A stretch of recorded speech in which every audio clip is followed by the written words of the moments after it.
जीवनासाठी जीवनातून शिक्षण आणि जीवनभर शिक्षण या महात्मा गांधींनी दिलेल्या विचारांचा विसर पडू देऊ नका असं केंद्रीय कृषी मंत्री शरद पवार यांनी पदवीधरांना आवाहन केलं। पुणे विद्यापीठाचा 102वा पदवीदान समारंभ आज पुण्यात झाला, त्याप्रसंगी ते बोलत होते। यावेळी अध्यक्षस्थानी महाराष्ट्राचे राज्यपाल एस.सी. जमीर उपस्थित होते। शिक्षणातून समाज परिवर्तन व्हावं, घडावं, तसंच समता न्यायावर आधारित नवा समाज निर्माण व्हावा अशी अपेक्षाही पवारांनी यावेळी व्यक्त केली। 2020 सालापर्यंत भारताला महासत्ता व्हायचं असेल तर शिक्षण क्षेत्रातही गुणवत्ता येणं गरजेचं आहे।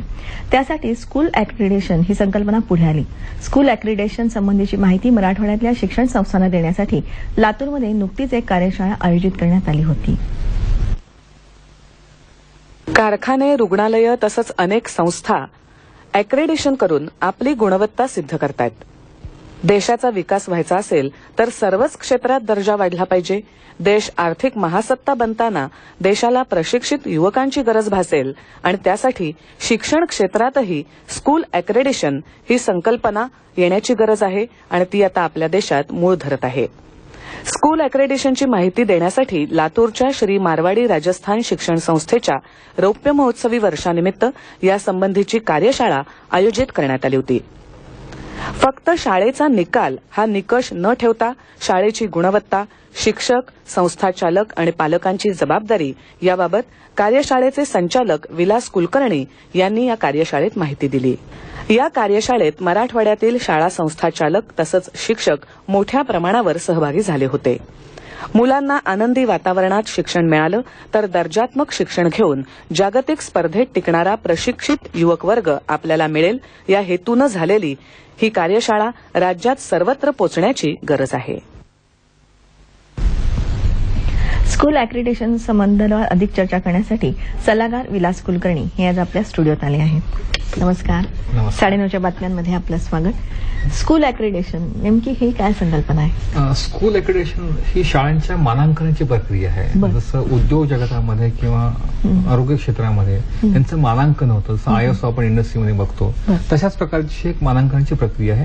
फक्त या मानांकनाच्या प्रक्रियेमध्ये गुणात्मक वाढीवर जास्त भर दिला जातो आणि प्रत्येक गोष्ट ही सक्षमतेने होते का हे बघितलं जातं। या शाळांची त्यांचं असलेलं इन्फ्रास्ट्रक्चर म्हणजे ग्राउंड असेल, वर्ग असतील, ह्या सगळ्या संबंधित बाबी, शिक्षक त्यांची काय गुणवत्ता आहे, त्यांची काय ऍक्च्युली कॉम्पिटन्सी जी आहे ह्या गोष्टीचा भर दिला जातो।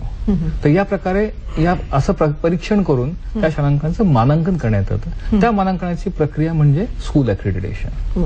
ही नेमकी कोणाची संकल्पना आहे? नेमकं हे कोणी काय आहे याच्याविषयी?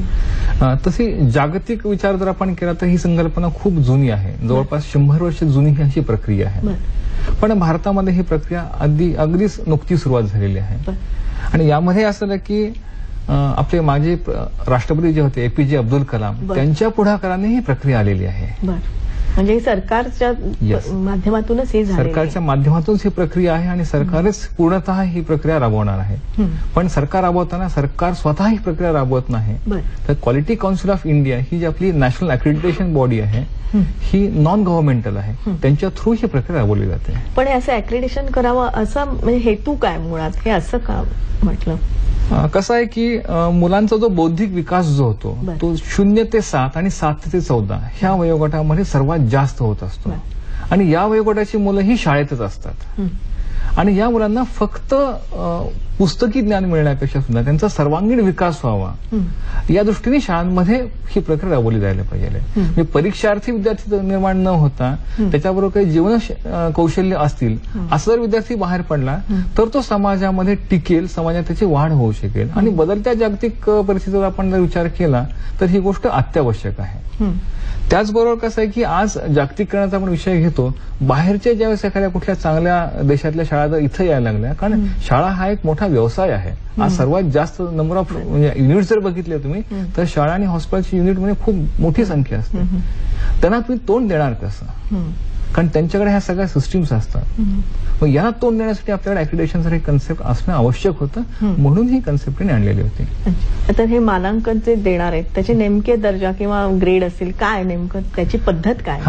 मानांकनाची पद्धत त्याच्यामध्ये अशी असते की त्यांनी एक निकष ठरवले आहेत. त्यांना आपण स्कूल अक्रिडिटेशन स्टँडर्ड म्हणलं त्याच्यामध्ये. त्याच्यात तिने 3 मुख्य भाग केलेले आहेत. एक तर स्कूल गव्हर्नन्स म्हणजे शालेय व्यवस्थापन तुमचं कसं आहे, त्यातले त्यांचे निकष दिले की लिडरशिप क्वालिटीज काय, मॅनेजमेंट कमिटीचे उद्दिष्ट कसे आहेत, त्यांनी कशा प्रकारे काम करावं, पालकांशी संवाद कसा साधावा वगैरे वगैरे हे त्यांनी स्कूल गव्हर्नन्सचे काही नियम निकष ठरवले आहेत. त्यानंतर शालेय प्रक्रिया की टीचिंग आणि लर्निंग प्रोसेस आहे की शिकवण्याची सगळ्यात मुख्य प्रक्रिया ती आहे, ती कशी असावी, म्हणजे शिक्षकाची तयारी कशी असावी, शिक्षकाचं स्वतःचं ट्रेनिंग कसं वारंवार व्हायला पाहिजे, त्याचं नॉलेज अपडेट कसं होणं गरजेचं आहे.